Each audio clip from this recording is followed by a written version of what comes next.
Olá, sejam muito bem-vindos a mais um episódio do nosso podcast Ruja, direto aqui da Febratec Summit.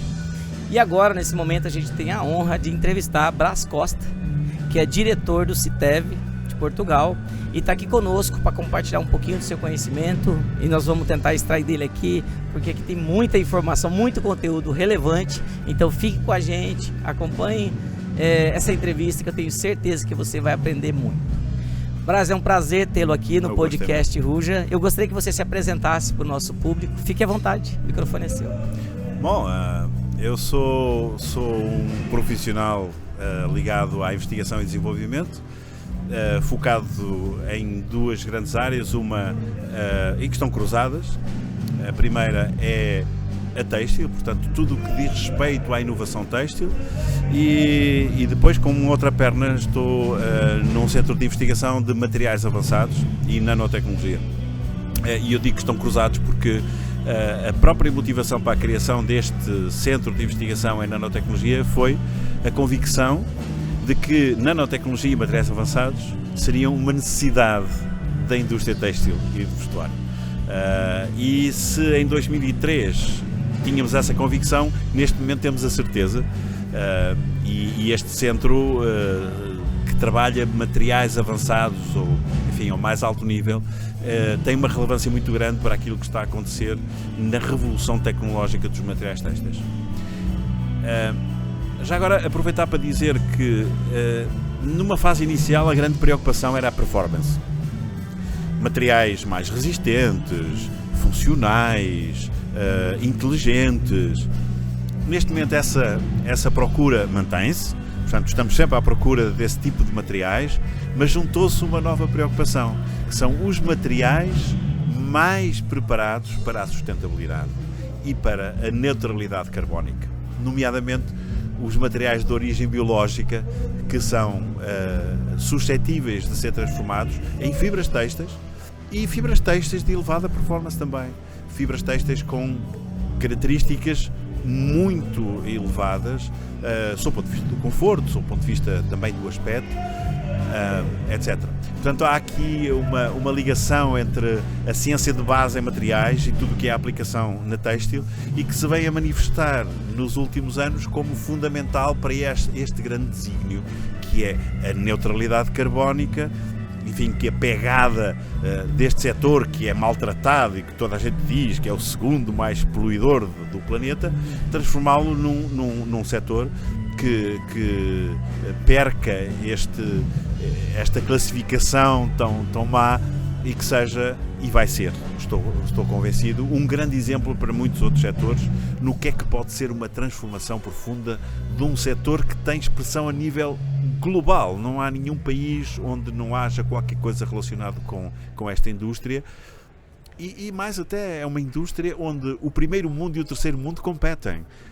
Tal como no turismo, eu acho que só haverá dois setores em que tal acontece, que é o turismo, onde todos os países competem com todos os países, mas o setor têxtil é igual.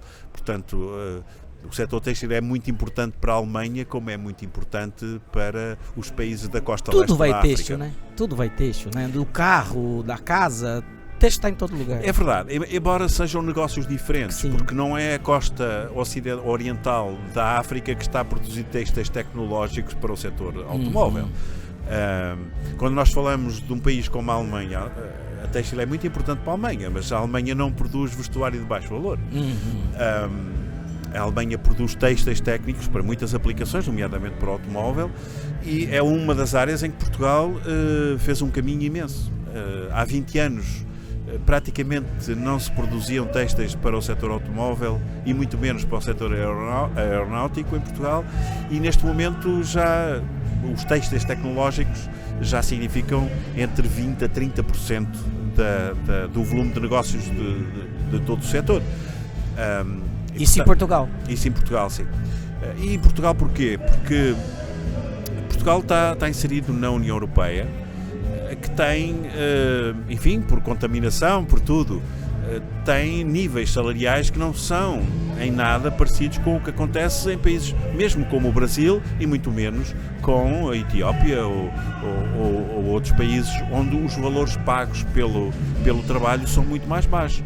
Ora, numa indústria como, por exemplo, a confecção, em que a preponderância da mão de obra na estrutura de custos é muito elevada. Sim. Ora, uma diferença no custo da mão de obra transforma-se imediatamente numa grande diferença de capacidade competitiva.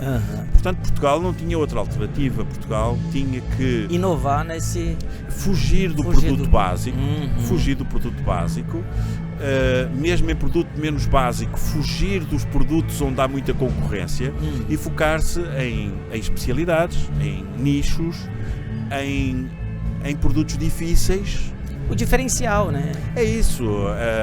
Nada é diferenciado se for fácil, porque sendo fácil toda a gente copia.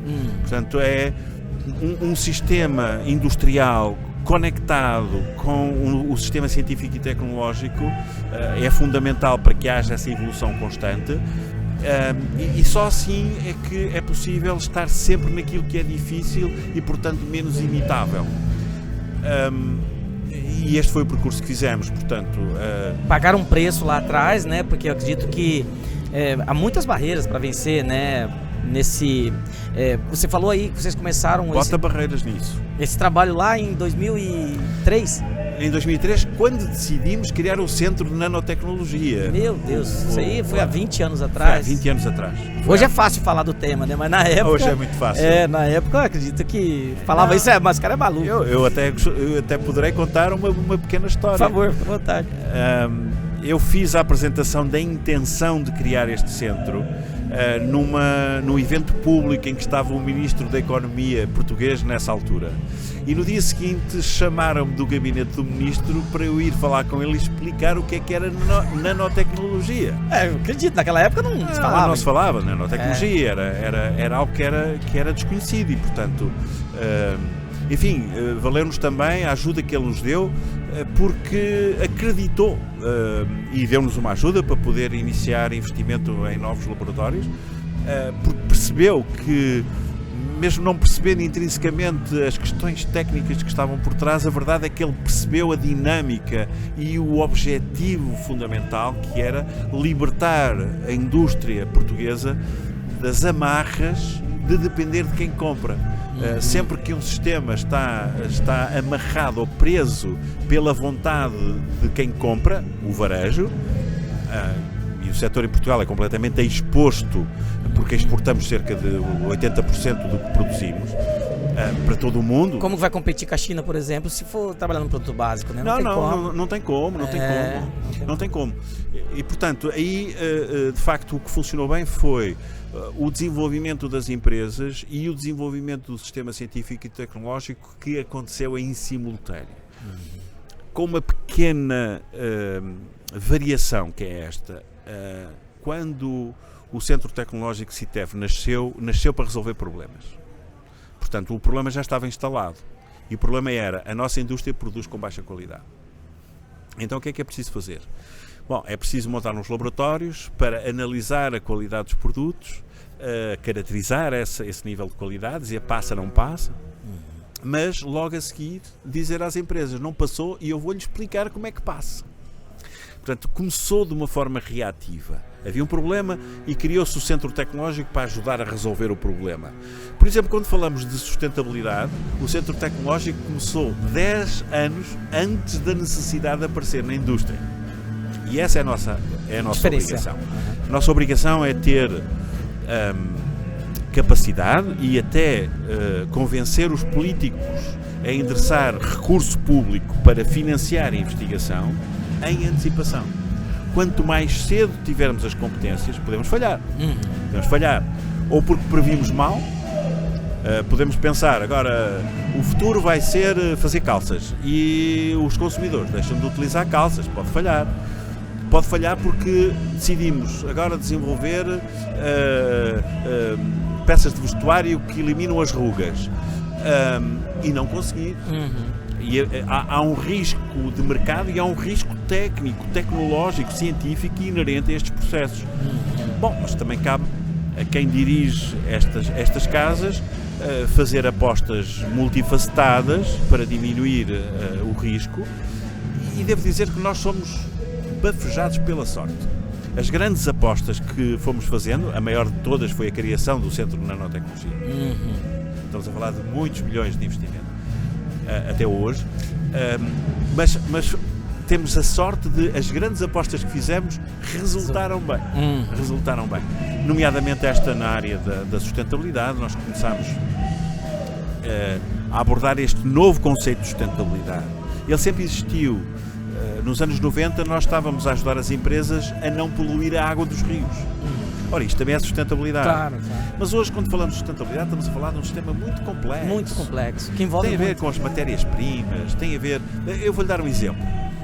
O que é mais sustentável? É uma camiseta que foi produzida com algodão, produzido num país onde abundam os bens alimentares, ou num país onde a produção de algodão compete com a produção de bens alimentares? É claro que... Parece que é a mesma coisa, mas não é. Não é, com certeza. Da mesma forma, onde é que é mais sustentável produzir algodão? Num país com muita água ou um país que tem pouca água até para os seres humanos e para os animais? Portanto, a sustentabilidade hoje é um sistema de equações muito complexo. É muito difícil encaixotar ela, né, dentro de algo... Nós identificamos 300 parâmetros. Temos feito um trabalho de caracterização ou de criação de um algoritmo para caracterizar o nível de sustentabilidade de um produto. Coisas que é fácil, relativamente fácil. Eu direi, é relativamente fácil dizer quantos litros de água foram utilizados para produzir o seu pelotão. Mas as questões mais subjetivas, como o efeito no stress das populações ou o nível de conforto dos trabalhadores numa instalação fabril. Isso é difícil medir, né? É mais difícil medir. Portanto, nós identificámos 300 parâmetros e criámos alguns algoritmos, porque em última instância o cliente final, ele não vai ler 300 parâmetros. O cliente final quer A, B, C ou D. Ele quer saber qual é o nível de sustentabilidade e não está preocupado, quando muito estará preocupado em saber, mas este tem este nível porque é muito bom no consumo ou na poupança de água, ou na poupança de produtos químicos, ou nas emissões carbónicas, e nós advogamos mesmo que o tal passaporte digital de produto que a Europa vai obrigar, para além de ter uma letra, como hoje os frigoríficos têm, etc., que dão... geladeiras, isso. Qualquer coisa parecida com isso, mas que para além disso tenha outras informações para que o cliente final possa decidir o que é que o sensibiliza mais. Tem que ser completamente vegano. Há pessoas que valorizam isso e têm o direito de saber se o conteúdo é completamente vegano ou se não é.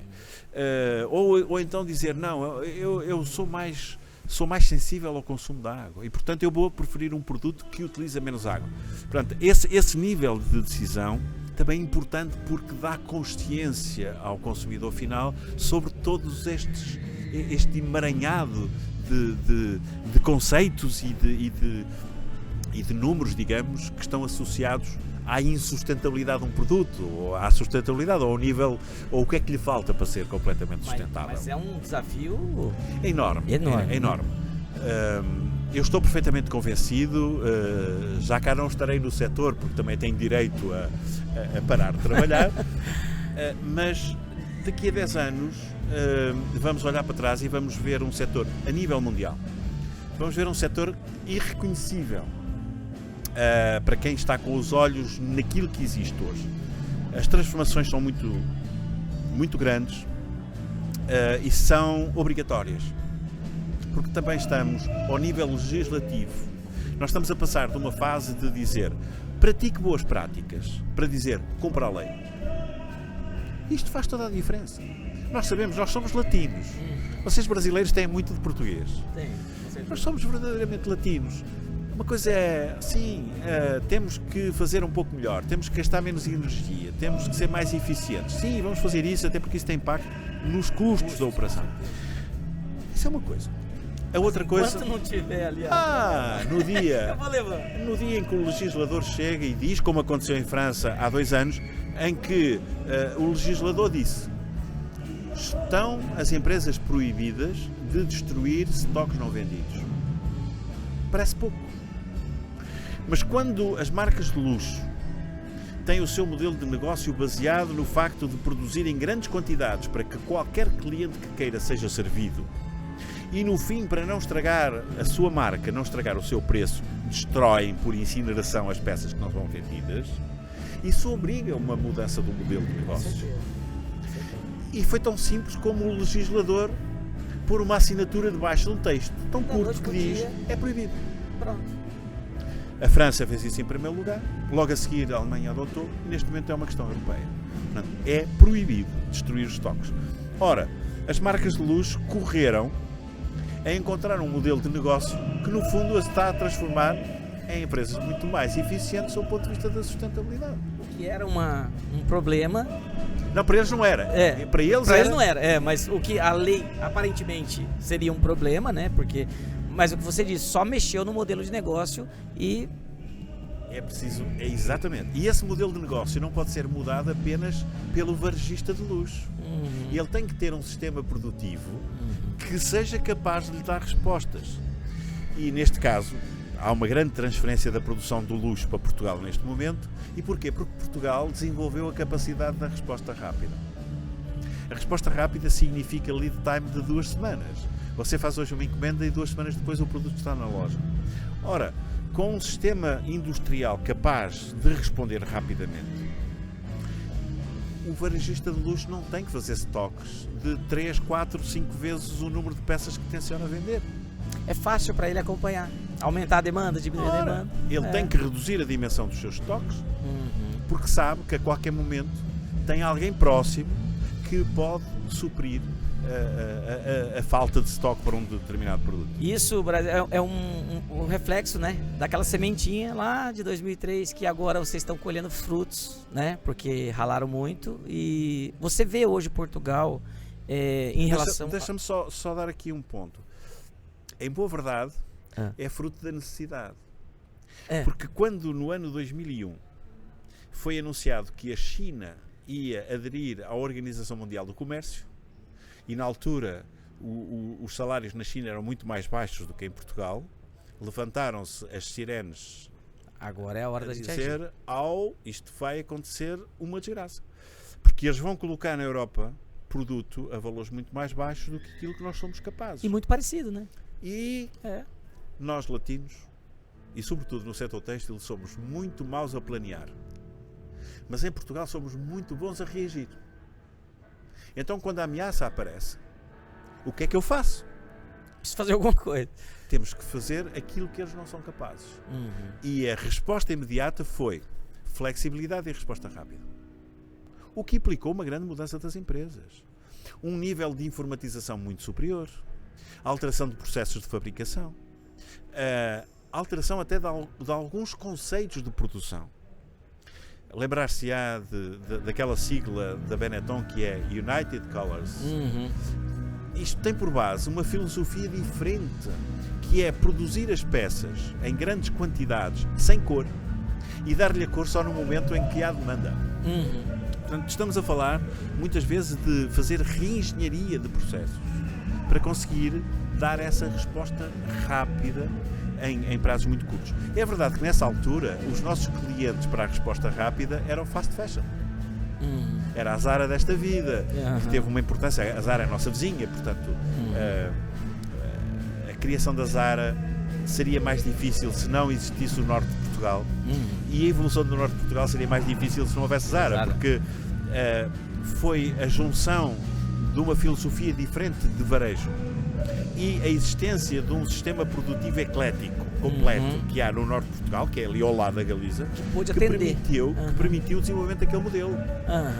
E portanto a capacidade da resposta rápida começou por ser desenvolvida para o fast, exatamente porque é fast fashion, muitas vezes com coleções que eram produzidas em grandes quantidades na Ásia, mas a reposição já era feita a partir de Portugal porque tinha a capacidade de resposta rápida, e neste momento está-nos a trazer resultados muito interessantes para uma aplicação completamente diferente, que é o luxo. É o luxo. E hoje, o que você acha que o Brasil pode aprender, né? As indústrias brasileiras, o têxtil brasileiro pode aprender com essa experiência de Portugal? Eu tenho um contato mais frequente com o Brasil desde 2003. Ou melhor, eu tenho contacto com a indústria brasileira desde 2003 e com o Senai Científico, mas a partir de 2010 intensifiquei muito o contacto com o Brasil por vários motivos, nomeadamente porque fiz grandes amigos em Blumenau, amigos até hoje e que eu prezo muito. E portanto são 13 anos, 14 anos de um acompanhamento mais próximo. Para além disso, nós temos um escritório cá no Brasil e prestamos serviços cá no Brasil de certificação. A percepção que eu tenho é que esta indústria no Brasil está a trabalhar muito bem. A nova geração de empresários é uma geração que tem muito mundo, é uma geração que já valoriza o negócio com inteligência e não apenas a massa bruta da capacidade produtiva. Isto com todo o respeito pelos pioneiros, aliás, com muito respeito pelos pioneiros, mas esta transformação que também está acontecendo em outros países, e na Europa também, mas no Brasil há uma mudança muito clara da maneira como as pessoas veem o negócio, como as empresas veem o negócio, também porque esta geração é uma geração viajada, uma geração que estudou fora, que tem muito mundo, viaja, conhece as realidades todas e, portanto, isso facilita. Ter mundo facilita tudo na vida. Até respeitar os nossos próprios países, não é? Às vezes nós criticamos muito os nossos países porque não conhecemos realidades que nos fazem pôr a pensar. E, portanto, a percepção que eu tenho é que a evolução, se me perguntar, são todas as empresas. Não, mas isso em nenhum país do mundo todas as empresas andam à mesma velocidade. O que interessa é que haja tratores, que haja pioneiros que vão à frente e que influenciam todos os outros, nomeadamente as empresas de maior dimensão ou que trabalham segmentos mais diferenciados. Ao fazer estas apostas, estão no fundo a influenciar, estão a colocar no mercado pessoas que passam pelas suas empresas e que depois vão para outras empresas e vão ajudar a levar, né? Isso acontece em qualquer sistema e isso está a acontecer no Brasil. Temos realidades no Brasil muito diferentes da realidade que temos em Portugal, é verdade, não é o caso desta região, mas há regiões do Brasil onde o negócio é feito de uma forma bem diferente, porventura com pessoas que tiveram acesso a um nível de qualificação não tão elevado, ou mesmo qualificação académica menos elevada. É um processo que todas as sociedades estão em evolução constante. Portugal teve a sorte de ter uma evolução muito grande ao nível da educação, é verdade. Ao nível da educação e ao nível também do investimento em ciência.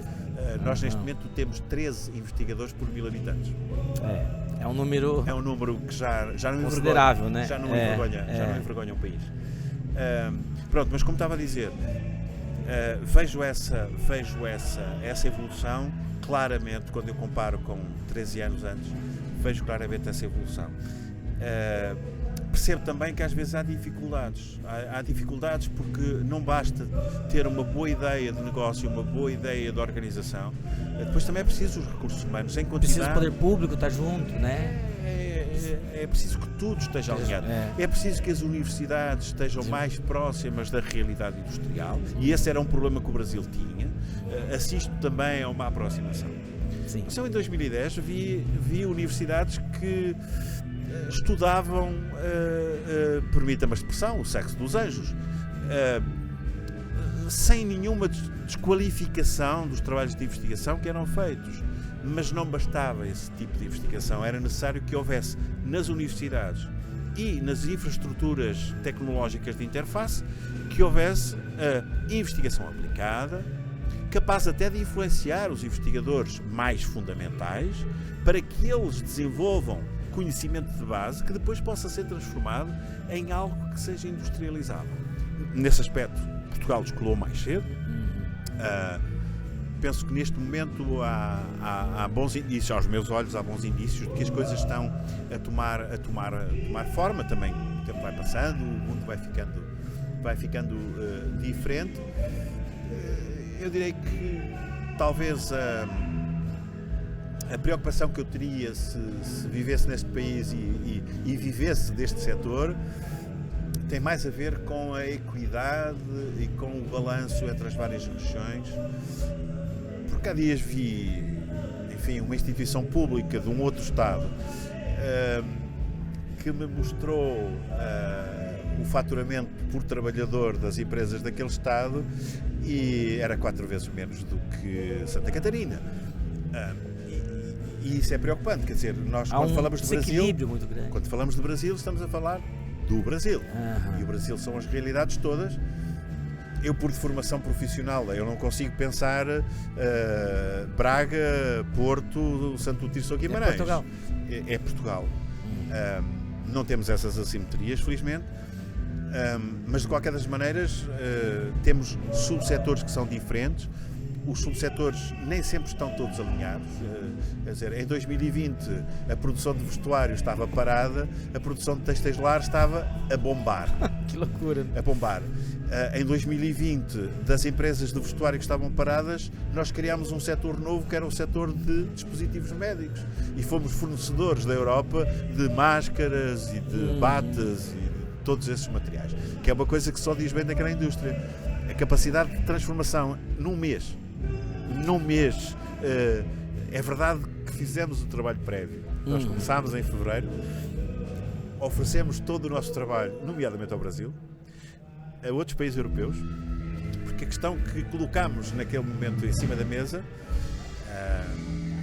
num grupo de colegas que eu chamo o Conselho de Sábios e Druidas, ou de Mágicos, eu coloquei em cima da mesa: e se a China fica fechada, que é a única fornecedora da Europa de máscaras cirúrgicas, mas também da matéria-prima para fazer máscaras cirúrgicas? E se isso acontecer, o que é que nós fazemos? E durante um mês... Mais uma vez a sirene tocou. O que estava em causa não era apenas o setor. Aliás, no início não era o setor que estava em causa. O que estava em causa era a vida das pessoas. O que é que nós podemos fazer?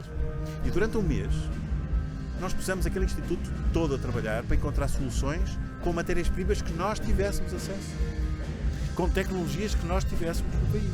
E isso foi possível. Portanto, a questão foi colocada em fevereiro. Durante fevereiro nós testamos 1000 combinações diferentes de materiais. 1000.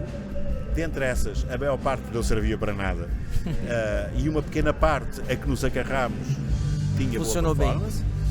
Impulsionámos as empresas têxteis a produzir aqueles materiais, impulsionámos as confecções para confeccionar, e quando chegámos ao início de abril já não era atender uma necessidade da humanidade, era negócio. E para ter uma ideia, Portugal exportou 1.000 milhões de euros nesse ano de produtos desta natureza, e foi isso que salvou o setor de uma queda, como todos os outros setores tiveram em todo o mundo. Quer dizer, as lojas de roupa estiveram fechadas, não houve consumo de roupa. As pessoas trabalharam em teletrabalho, estavam de camiseta, muitas vezes estavam de short e camisa para estar à frente do seu computador. Portanto, em casa. Não houve consumo de vestuário. E o abaixamento do volume de negócios do setor nesse ano foi apenas 10%, que é milagre. Olha só. Milagre. Mas isto para ilustrar estas duas coisas: a capacidade de antecipação, que é uma responsabilidade superior do sistema científico e tecnológico, e depois a capacidade de reação. A capacidade de dizer: ok, é preciso mudar, não é? Então vamos fazer. Vamos mudar. Eu acho que isso que é determinante. O Brasil está a fazer esse caminho, tem desafios ainda para resolver, como todos temos. Claro.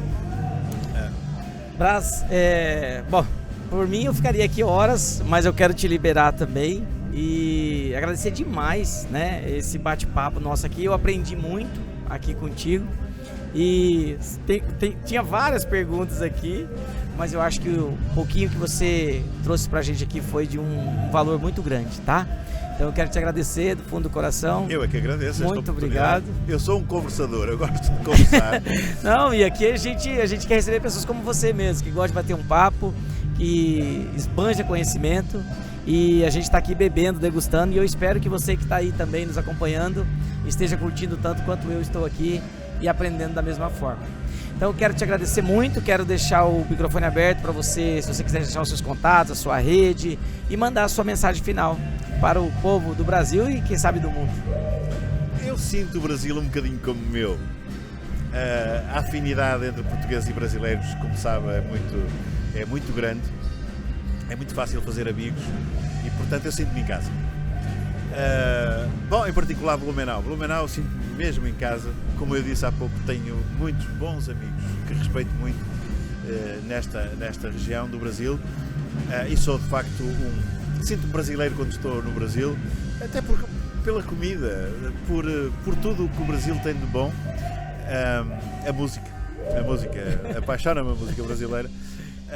E portanto, eu é que sou muito agradecido de ter sido convidado para voltar a Blumenau a este Summit, e também estou muito agradecido por me ter convidado para estar aqui aos microfones, porque é uma forma de saciar a minha vontade e o meu gosto de bater um papo, como vocês dizem. Muito obrigado. Nós que agradecemos. Muito obrigado. E assim, nós terminamos mais um episódio desse primeiro dia na Febratex Summit. E lembre-se, na selva, ruja.